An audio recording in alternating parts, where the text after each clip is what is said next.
வணக்கம். நான் உங்கள் கோவை கட்டெறும்பு. மகா சிவராத்திரி உருவான வரலாறு, பிறந்த கதையை இந்த காணொளியில் காண்போம். நண்பர்களே, வாருங்கள்.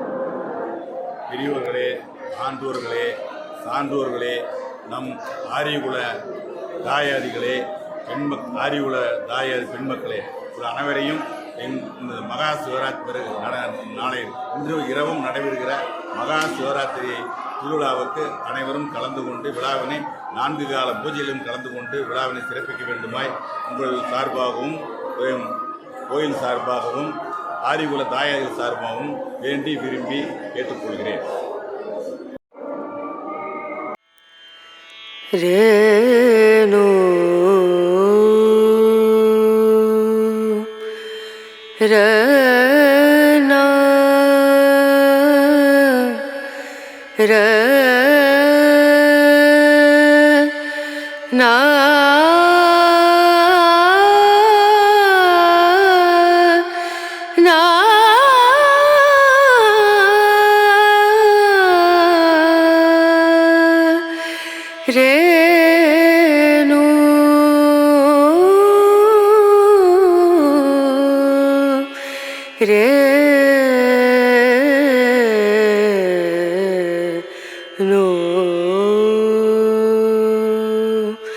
Dim dum dana da dim dana da dim dum dana da dim dana dim dum dana dim dum dana da dim dana na udani da ni da na dir da na na udani da ni da na dir da na na da di na da dim dum dana da dim dana dim dum dana da dim dana dim dum dana dim dana da dim dana na dim dana da dim dana dana da di na dana na dana dim dana da dim dana na dana da di na dana na da dim dana na dana da di na dana dim dum dana da dim dana na dim dum dana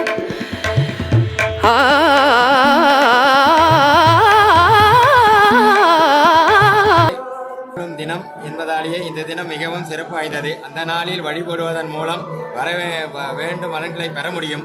இதற்கு புராணங்கள் பல்வேறு நிகழ்வுகள் சான்றுகளாக கூறுகின்றன. சிவபெருமான் வேதத்தின் மையம். வேதங்கள் இறைவனால் அருளப்பட்டவை என்றாலும் அவை இறை வடிவலே என்பது நம்பிக்கை. ஒவ்வொரு வேதத்திற்கும் ஒவ்வொரு தேவதை உண்டு. 4 வேதங்களும் நடுநாயகமாக திகழும் வேத பாகம் யசுர்வேதம், ருத்ரம். அந்த ஸ்ரீ ருத்ரத்திலும் மத்தியில் இருக்கும் சொல் சிவ என்பது. இந்த சிவ என்னும் வார்த்தையை சொல்ல சகல வேதங்களையும் சொன்ன பலன் கிடைக்கும் என்பது ஐதீகம். எளிதில் அனைவராலும் சொல்ல முடிகின்ற மந்திரம் சிவமந்திரம். அந்த சிவமந்திரத்தை தவறாமல் உச்சரிக்க வேண்டிய தினம் சிவராத்திரி. இந்த உலகில் நன்மை தீமைகளை தெரிந்து செய்தாலும் தெரியாமல் செய்தாலும் ஒரே பலன்தான். தெரியாமல் செய்தாலும் நமக்கு வர வேண்டிய நன்மை தீமைகள் வராமல் போகாது. அதுதான் சிவராத்திரி மகிமை நமக்கு சொல்லும் பாடம். குரங்கு ஒரு சிறிய கதை. குரங்கு ஒன்று வில்வ மரத்தில் மீது அமர்ந்து இரவு முழுவதும் இலைகளை வைத்து கீழே போட்டுக்கொண்டே இருந்தது. இலைகள் விழுந்த இடத்தில் இறைவன் லிங்க திருமேனி. அன்றைய இரவு மகா சிவராத்திரி. விடியும் வேளை அறியாமல் செய்த வில்வார்ச்சனைக்கு இறைவன் குரங்கை மறுபிறவிலை சக்கரவர்த்தியாக பிறக்க அருள் செய்தார். சக்கரவர்த்தியாய் பிறந்தவரே முகுந்த சக்கரவர்த்தி. மகா சிவராத்திரி நமக்கு வாய்த்த வரத்தை அறிந்தும் முகுந்தர் வேண்டிக் கொண்டது என்ன தெரியுமா? அறியாமல் சிவபூஜை செய்த குரங்கே இறைவன் இவ்வளவு பெரிய பதவியை அருள்வார் என்றால் அறிந்த சிவபூஜை செய்தால் கிடைக்கும் பலன்கள் எவ்வளவு இருக்கும் என்று இந்த உலகம் அறிந்து கொள்ள சக்கரவர்த்தியாய் பிறந்தாலும் தன் குரங்கு முகம் மறக்கக்கூடாது என்று வேண்டிக் கொண்டார். அதனால்தான் நன்மைகளை அறியாமல் செய்தால் கூட நன்மையே உண்டாகும் என்கின்றார் பெரியோர்கள்.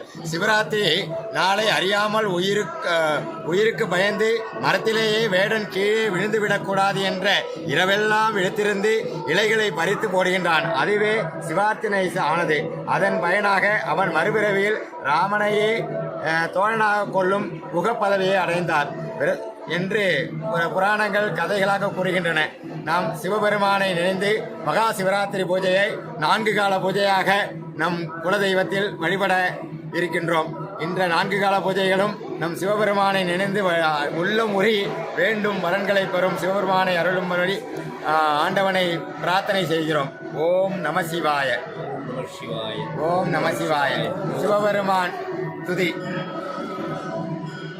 ओम नमो भारत धूरित जिज्ञस्रा श्री अखिलांड कोटि ब्रह्मांड नायकी श्री वीरनायकी अंबिका स्वामी वीरेश्वर स्वामी प्रतिख्यातम शांतं पद्मासनस्थं सतिधर्मकुटं पंचवक्त्रं त्रिनेत्रं शूलं वज्रन्तखड्गं परशुमभयं सत्यभावे भवन्दं नागं पाशञ्चघण्टां प्रलयुगतं वाङ्कुशं वामभागे नाना अलङ्कारयुक्तं स्फटिकमणिनिभं पार्वतीशं नमामि शान्तं पद्मासनस्थं सतिधर्मकुटं पञ्चवक्त्रं त्रिनेत्रं शूलं वज्रन्तखड्गं वरसमभयं सत्यभावे भवन्दं नागं पाशञ्चघण्टां प्रलयुक्तं वाङ्कुशं वामभागे नाना अलङ्कारयुक्तं स्फटिकमणिनिभं पार्वतीशं नमामि सेन्तूराभान् त्रियत्राभान् अमृतकलशरां शेखरिन् रक्तवस्त्रां पीनो तुङ्गप्रवत्नरुत्ननिगां यवनारम्बरुडां नाना अलङ्कारयुक्तं सरसिजनिलयं बीजसम्भ्रान्तमूर्तिं देवी पाशाङ्कुशाढ्याम् अभयवरगतां विश्वयोनिं नमामि. ஓம் நம சிவாய. ஓம் நம சிவாய. கோவை மாவட்டம் சூலூர் வட்டம் குறும்புபாளையம் கிராமத்தில் அருள்மிகு ஸ்ரீ வீரநாயகி அம்மன் அருள்மிகு ஸ்ரீ வீரேஸ்வர சுவாமி திருக்கோயில் வளாகத்தில் மகா சிவராத்திரி விழாவானது சீரோடும் சிறப்போடும் நடைபெற்று கொண்டிருக்கிறது. முதலாவதாக சனி பிரதோஷ காட்சியை தற்பொழுது நாம் பார்த்து கொண்டிருக்கின்றோம். நந்தி பெருமானுக்கும் சிவபெருமானுக்கும் அபிஷேகங்கள் செய்யப்பட்டு கொண்டிருக்கும் காட்சியை திரளான மக்கள் திரளான பக்த கோடிகள் கண்டுகளிக்கும் காட்சியை தற்பொழுது பார்த்து கொண்டிருக்கின்றோம். ஆண்டுதோறும் சிறப்பாக நடைபெறும் மகா சிவராத்திரி விழாவானது பிரதோஷ கால பூஜையும் தற்பொழுது நடந்து கொண்டிருக்கிறது.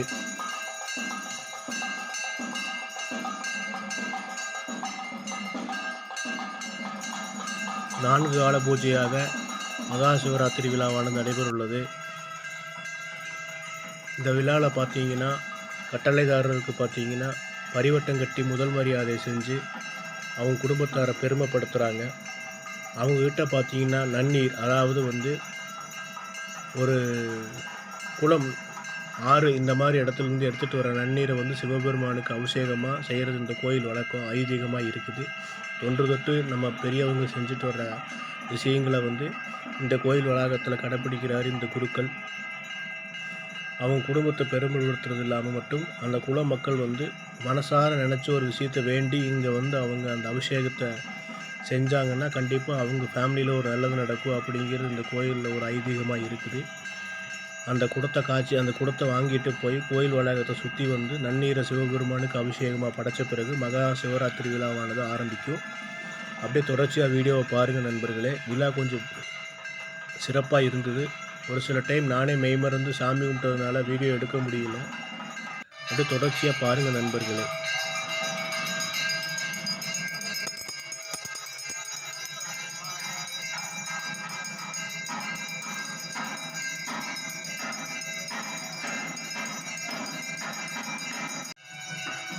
இப்போ நம்ம பார்த்துட்டு இருக்கிறது தான் ஆதிசிவன். 300 வருஷத்துக்கு மேலே நம்ம பெரியவங்க இங்கே வச்சு வழிபட்டு வந்ததாக சொல்கிறாங்க. இங்கே வில்வ மரத்துக்கு கீழே பார்த்தீங்கன்னா இந்த சிவபெருமான் அமைஞ்சு திறந்த வெளியில் மக்களுக்கு காட்சி தருவார். பின்னோக்கி பார்த்தீங்கன்னா சூரியன் அஸ்தமாகிற இடத்துல பார்த்தீங்கன்னா சனி பிரதோஷங்கள் நடைபெறுறது இங்கே சிறப்பு அம்சமாக விளங்குது. தீபாவளி காட்டப்படுது.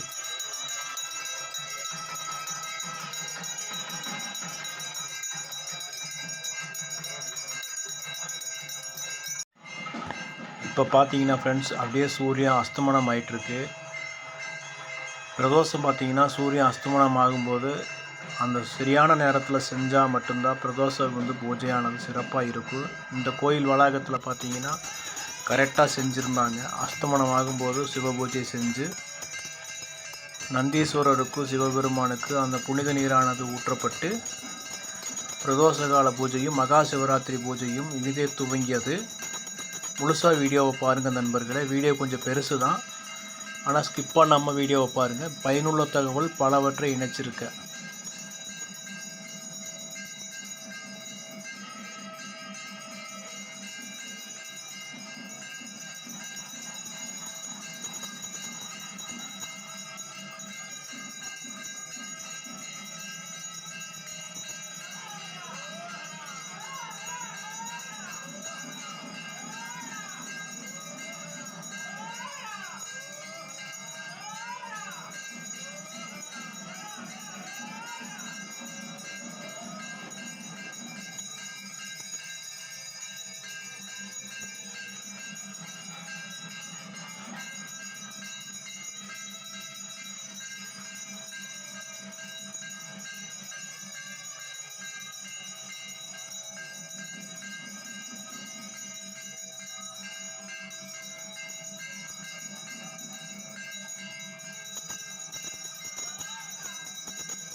இப்போ நம்ம பார்த்துட்டு இருக்கிறது தாயார் சன்னதி தான். சிவபெருமான் கோயில் வளாகத்தில் பார்த்தீங்கன்னா தாயாருக்குன்னு தனியாக ஒரு சன்னதி இருக்குது. அந்த சன்னதியை நம்ம பார்த்துட்ருக்கோம். நந்தி பெருமானுக்கு பார்த்தீங்கன்னா அலங்காரங்கள் செய்யப்பட்டு சிறப்பாக காட்சி அமைக்கும் காட்சியை தான் நம்ம பார்த்துட்ருக்கோம்.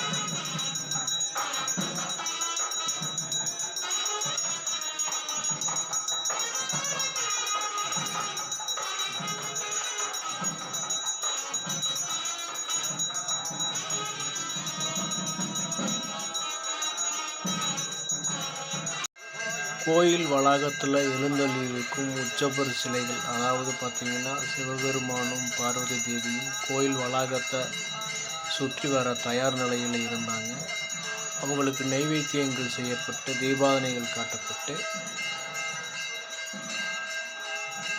அந்த காட்சிகளை தான் நம்ம பார்த்துக்கிட்டு இருக்கோம்.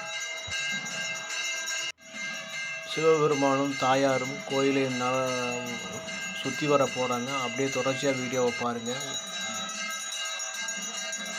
அதுக்கு பின்னாடி பார்த்தீங்கன்னா கொடிமரம், கோயில் வளாகத்தில் இருக்கிற அனைத்து தெய்வங்களுக்கும் நைவேத்தியங்கள் செய்யப்பட்டு சிறந்த முறையில் கோயில் நிர்வாகிகள் இந்த பிரதோஷத்தை வழி நடத்தினாங்க. கூட்டம் கட்டுக்கடங்காமல் இருந்ததுனால எல்லாரும் ஒழுங்குபடுத்தி முறையாக இருந்தாங்க. இப்போ தாயாருக்கு பார்த்திங்கன்னா நைவேத்தியம் செய்கிற காட்சி தான் நம்ம பார்க்குறோம். அடுத்த நிகழ்வானது பார்த்திங்கன்னா சிவபெருமானுக்கு, அதாவது மூலவர் சந்நிதியில் இருக்கிற சிவபெருமானுக்கு நைவேத்தியங்கள் செய்யப்பட்டு மகா தீபாதனைகள் செய்யப்பட போகுது. அப்படியே கண்கொள்ளா காட்சியாக இருக்குது. தொடர்ச்சியாக வீடியோவை பாருங்கள் நண்பர்களே.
இவர் தான் இந்த கோயில் தலைவர் வக்கீல் திரு நாகப்பன் அவர்கள்.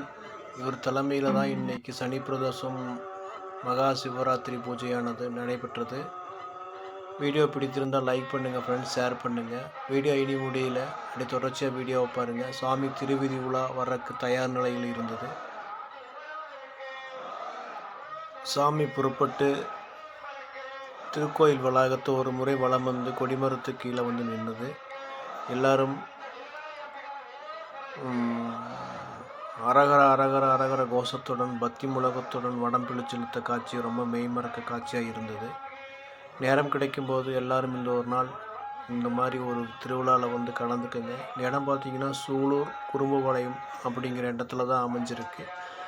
எல்லா விசேஷ நாட்களிலும் இந்த விசேஷங்கள் செய்யப்படுவது வழக்கம். எல்லா நாட்களிலும் திருக்கோயில் திறந்திருக்கும். பக்த கோடிகள் அனைவரும் தளத்தில் வந்து தரிசிக்க அன்புடன் கோவை கட்டமைப்பு சார்பாக கேட்டுக்கொள்கின்றோம்.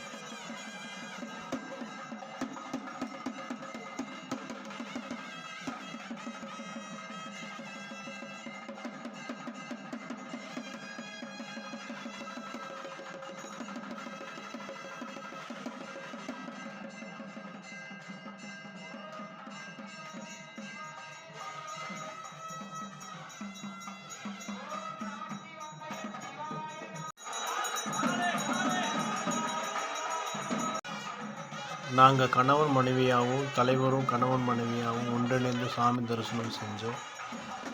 சாமி வந்து கண்டிப்பாக தலைவர்கிட்ட வரும் அப்படிங்கிறது எங்களுக்கு நல்லா தெரிஞ்சுது. அந்த இடத்துல நாங்களே வந்து நின்று சாமி தரிசனம் செஞ்சுக்கிட்டோம். கூட்டம் இல்லாமல் சாமியை பார்த்தோம். இந்த மாதிரி ஒரு வாய்ப்பு கிடைச்சது இதுவே எங்களுக்கு முதல் முறையாக இருந்தது. எல்லோரும் இந்த மாதிரி ஒரு உத்தியை பயன்படுத்தினீங்கன்னா எளிமையான முறையில் நீங்கள் சாமி தரிசனம் செய்யலாம், கூட்ட நெரிசல் இல்லாமல்.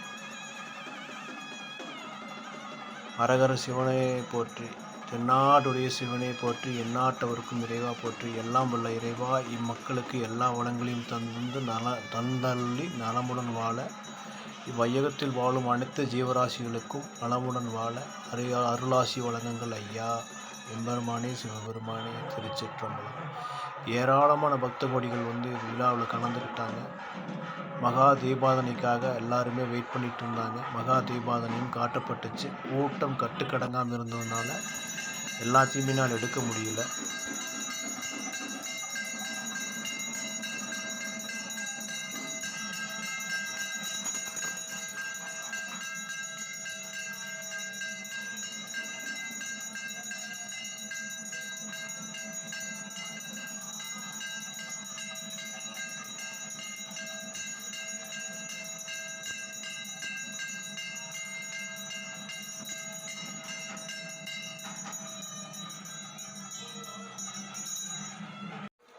இவ்விழாவில் கலந்து கொண்ட அனைவருக்கும் பிரசாதங்கள் வழங்கப்பட்டது.